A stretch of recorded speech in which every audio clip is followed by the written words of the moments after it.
إن الحمد لله نحمده ونستعينه ونستغفره ونتوب إليه ونعوذ بالله من شرور أنفسنا وسيئات أعمالنا.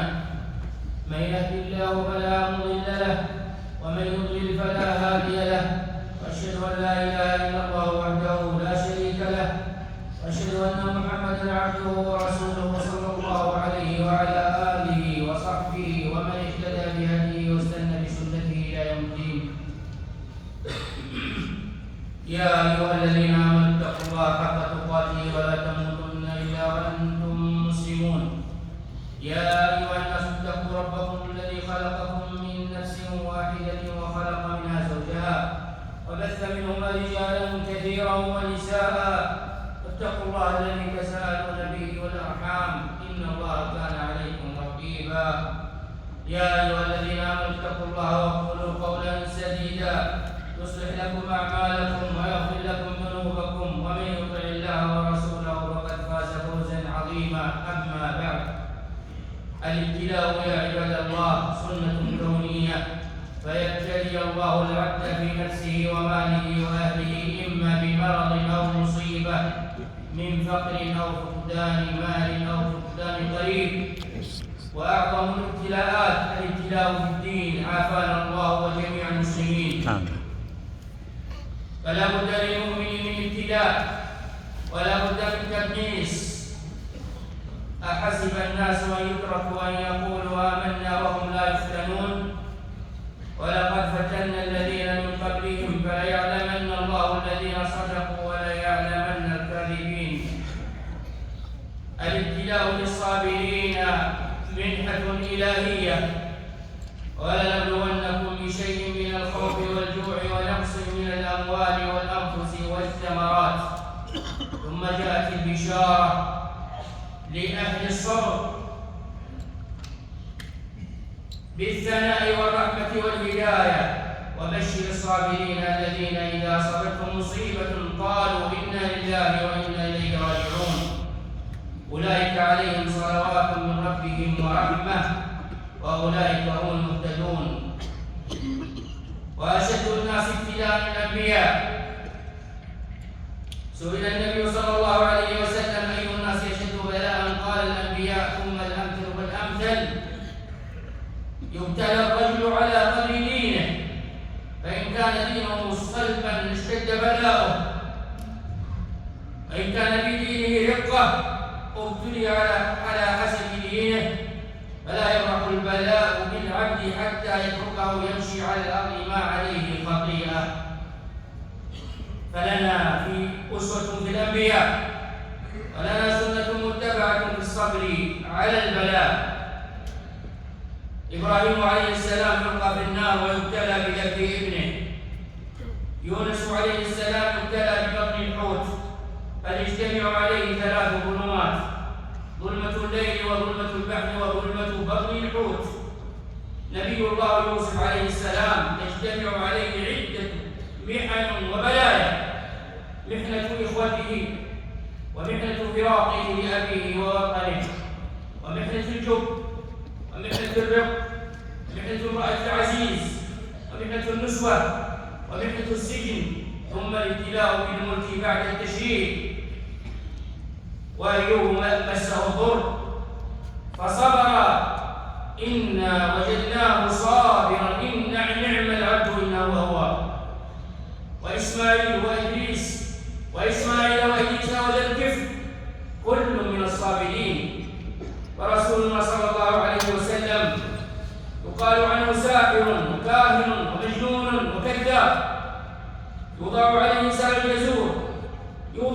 سل الجزور وهو ساحر، يدمى كعبيه من رمي الحجارة، يحاصر بالشعب وهو وقومه حتى أكلوا أوراق الشجر. طردوا من مكة، تعرضوا لمحاولات اغتيال، يشج رأسه وتدخل حلقتين من المغفر في وجنته وتكسر رباعيته. يقتل عمه حمزة، يقتل أصحابه، تجتمع الأحزاب لتستأصله هو ومن آمن معه. تغدره اليهود، يبتلى ويقذف في عرضه صلى الله عليه وسلم، يشتم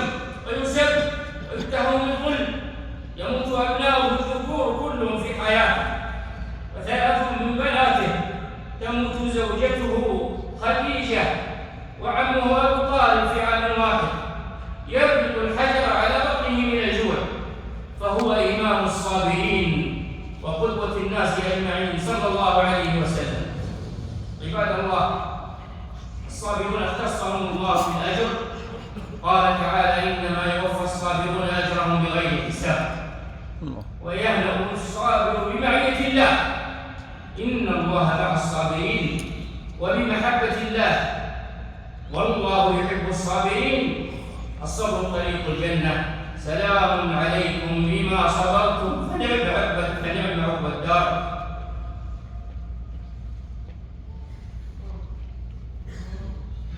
الصبر باب عظيم من أبواب تكفير السيئات والخطايا. يقول صلى الله عليه وسلم: ما يصيب المؤمن من نصب ولا وصب ولا هم ولا حزن ولا أذى ولا غم حتى الشوكة يشاقها إلا كفر الله بها من خطاياه. وإذا أراد الله يا عباد الله، إذا أراد الله بعبد خيرا ابتلاه. ففي الحديث: من يرد الله به خيرا يصب منه. ويقول في الحديث القدسي: ما لعبد المؤمن عندي جزاء إذا قبضت صفيه من أهل الدنيا ثم احتسبه إلى الجنة.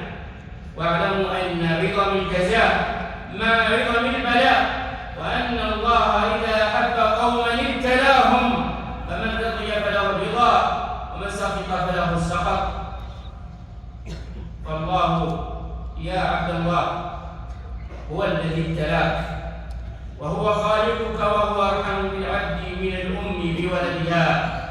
واعلم أنك في قبضة أرحم الراحمين، وأن الملك ملكه والأمر أمره، ولا يسأل عن فعله.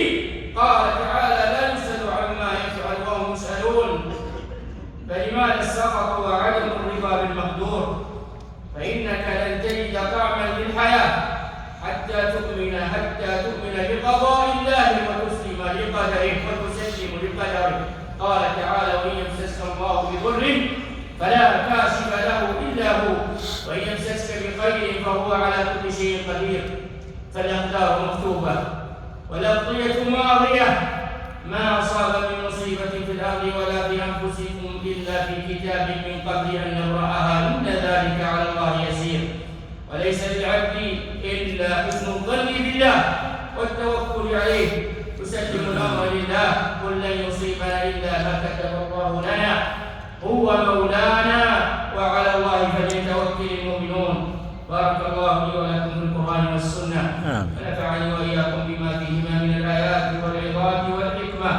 قولوا ما تسمعون واستغفر الله لي ولكم ولجميع المسلمين فاستغفروه إنه هو الغفور الرحيم.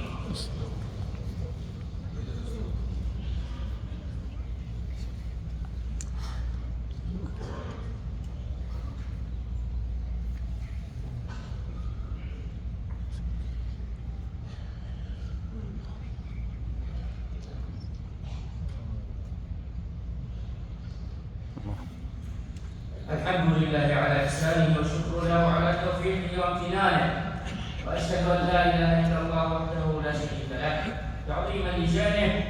أشهد أن محمدا عبده ورسوله الداعي إلى رضوانه، صلى الله عليه وعلى آله وصحبه وأصحابه وأتباعه وإخوانه والتابعين لهم بإحسان إلى يوم الدين، وسلم تسليما كثيرا. أما بعد، فيقول الله جل وعلا: حتى إذا استيأس الرسل وظنوا أنهم قد كذبوا جاءهم نصرنا فنجي من نشاء ولا يرد بأسنا عن القوم المجرمين. كلما اشتد الكرب اعلم أن الفرج قد اقترب، فلن يغلب عسر يسرين. عبد الله، اسأل الله العافية وتوج همومك وابتلاءاتك بدعاء الكرب ودعاء الهم ودعوة الجنون. أما دعاء الكرب فقد كان يقول صلى الله عليه وسلم عند الكرب: لا إله إلا الله العظيم الحليم، لا إله إلا الله رب العرش العظيم، لا إله إلا الله رب السماوات ورب الأرض رب العرش الكريم. وكان يقول دعوة المغروب: اللهم رحمتك أرجو فلا تكلني إلى نفسي طرفة عين وأصلح لي شأني كله، لا إله إلا أنت. وأما دعاء الهم فحديث ابن مسعود رضي الله عنه مرفوعا: ما أصاب أحدا قط هم ولا حزن.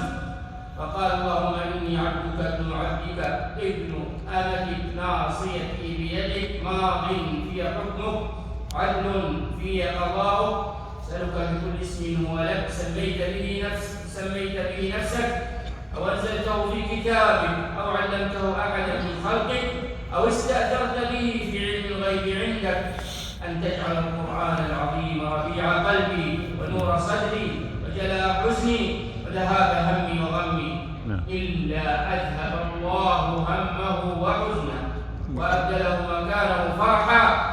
فقيل يا رسول الله ألا نتعلمها؟ قال بلى، ينبغي لمن سمعها أن يتعلمها. وأما دعوة ذي النون عليه السلام فحديث دعوة ذي النون إذ دعا وهو في بطن الحوت لا إله إلا أنت سبحانك إني كنت من الظالمين، فإنه لم يدع بها رجل مسلم في شيء قط إلا استجاب الله له.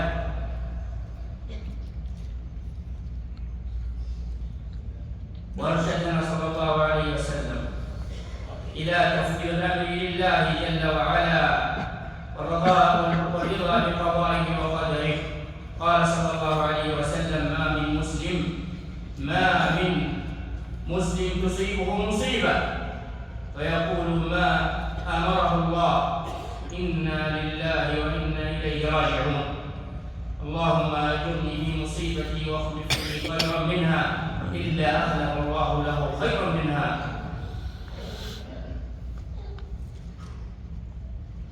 وقل حسبنا الله ونعم الوكيل.